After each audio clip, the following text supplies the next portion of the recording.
Hello and welcome back to NEET Decoded. In this video, we'll discuss a few questions of NEET 2022. So let's start. The question is given below are two statements. Statement 1, mycoplasma can pass through less than 1 micron filter size. And statement 2, mycoplasma are bacteria with cell wall. Now, in the light of the above statements, you have to select the correct option. Option 1, when both statements are correct. Option 2, when both statements are incorrect. Option 3, when 1 is correct and 2 is incorrect. And option 4, when 1 is incorrect and 2 is correct. So let's move. Now, mycoplasma are prokaryotic cells which are less than 1 micrometer in size, and they are microorganisms. They are microorganisms which do not have cell wall. इसमें cell wall नहीं होता है और ये bacteria की तरह होते हैं without cell wall. So they are naturally resistant to antibiotics which inhibit wall synthesis. Now, mycoplasma का इमेज आप यहाँ पे देख सकते हैं, इसमें सेल वॉल नहीं होता है और माइकोप्लाज्मा बेसिकली पीपीएलओ और प्लूरोन्यूमोनिया लाइक ऑर्गेनिजम्स इनको बोला जाता है and they belong to class molecules of bacteria. यहाँ पे कंपैरेटिव साइज आपको दिखाया जा रहा है माइकोप्लाज्मा का इस चार्ट में, और ये बैक्टीरियल सेल है, ये माइकोप्लाज्मा है, ये virus, yeast and eukaryotic cell. ये कंपैरेटिव साइज आपको दिखाया जा रहा है. तो they are very small in size और because of the small size they can pass through 0.2 micrometre filter और they can survive without oxygen also. और ये 0.2 माइक्रोमीटर फिल्टर के थ्रू ये पास कर सकते हैं. सो अब स्टेटमेंट्स हम देखते हैं कि mycoplasma can pass through less than 1 micron filter size, which is correct. And statement 2 है mycoplasma bacteria with cell wall, which is incorrect. इसमें cell wall नहीं होता है. So you have to select option number 3, which is statement 1 is correct, but statement 2 is incorrect. Now let's take another question.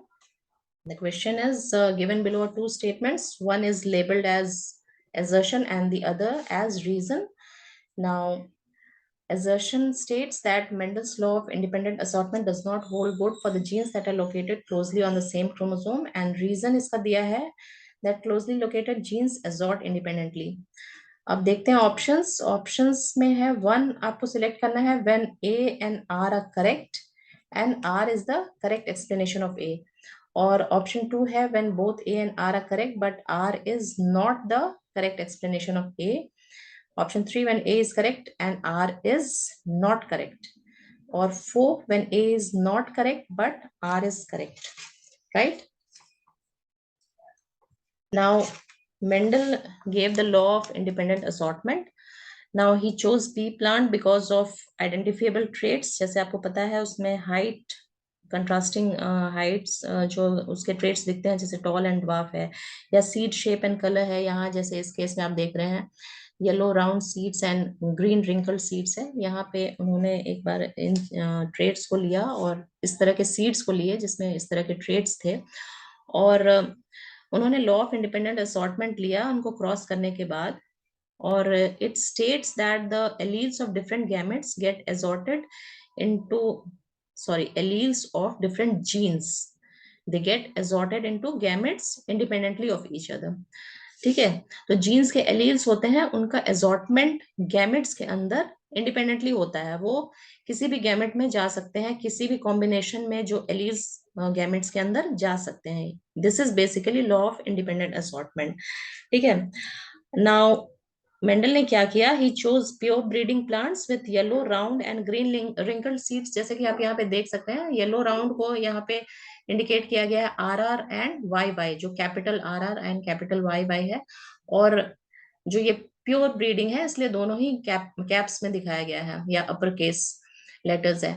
और यहाँ पे है small R R and small Y Y, this is for green and wrinkle. ये भी pure breeding है और इसको lower case इसके जो अल्फाबेट्स है वो यूज किया गया है. नाउ इसके बाद क्या हुआ कि गैमेट्स जो बने थे, दोज गैमेट्स वे R Y for wrinkled green and capital RY for round and yellow.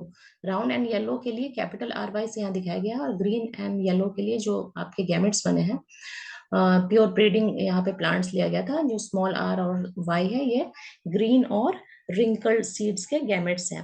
अब यहाँ पे इनको फर्दर आगे क्रॉस कराया गया.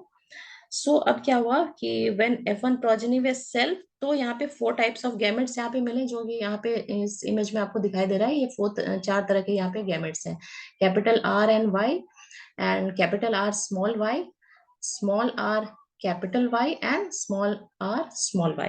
ठीक है, ये तभी होता है when gametes randomly get the alleles. यहाँ पे सारे एलील्स रैंडमली जा रहे हैं। यहाँ पे राउंड एंड येलो, यहाँ राउंड एंड ग्रीन, यहाँ पे आपका रिंकल्ड एंड येलो, और ये है रिंकल एंड ग्रीन। तो यहाँ पे रैंडमली ये एलील्स जा रहे हैं गैमेट्स में। ठीक है, लेकिन होता क्या है कि ये रैंडम इस तरह से हमेशा नहीं हो सकता है। ये तभी होता है जब ये क्या होता है, genes for seed shape and colour में भी इनहेरिटेड एज अ पेयर। जब ये पेयर में तब इनहेरिट होते हैं जब ये बहुत ही क्लोजली एसोसिएटेड होते हैं। ठीक है, तो ये उस केस में जो होता है, Mendel's law of independent assortment will not hold, right. जैसे आप यहाँ पे देख सकते हैं, इस केस में क्या हो रहा है कि एलील पेयर यहाँ पे एज अ यूनिट यहाँ पे पास हो रहा है। ये तब होता है जब ये बिल्कुल क्लोजली, बिल्कुल चिपके हुए होते हैं इसके जो एलील्स होते हैं, तो they are transfer to the gamete as a single unit. यहाँ पे रैंडमली इनका असॉर्टमेंट नहीं होता है, right. So genes which are present on the same chromosome, they are inherited together, and they are basically linked genes. So when there is linkage, the law of independent assortment will not hold. And in this case आप देख रहे हैं कि option जो option नहीं, actually assertion में यहाँ पे बोला जा रहा है कि Mendel's law of independent assortment does not hold good for genes that are located closely on the same chromosome, which is right. And closely located genes assort independently. This statement is wrong. So you have to select option number 3, right? That is A is correct, but R is not correct. So thanks for watching, and please log into learn.brigadme.com for test series, right? And subscribe to my channel for updates on NEET biology content. Thank you so much for watching.